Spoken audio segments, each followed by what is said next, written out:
Bon, maro atsika gasy efa tiagnanognano filimy vazaha américain aby. Efa tiagnanognano filimy na vazaha.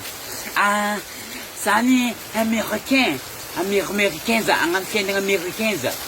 Fiainana américain zegny mbola tsy zakana gasy, mbola tsy tiagna toerana gasy. A Madagasikara aty, anao koa fa magnatao pokopokon-tsorta, afa makorely edy. Anao koa fa nagnatao sitringy, efa makorely edy. Anao koa fa nagnatao postisy, efa makorely edy. Viavy ka fa nalany THB, la bière tapa-bera, efa makorely edy.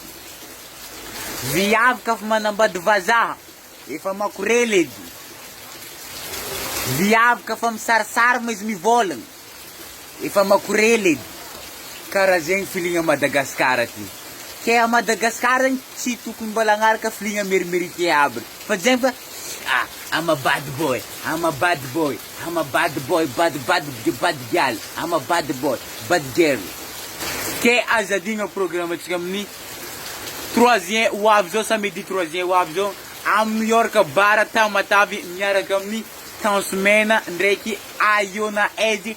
Zareo mpivady moa zegny ho avy akao ao anao hitina Edy monsieur millionnaire.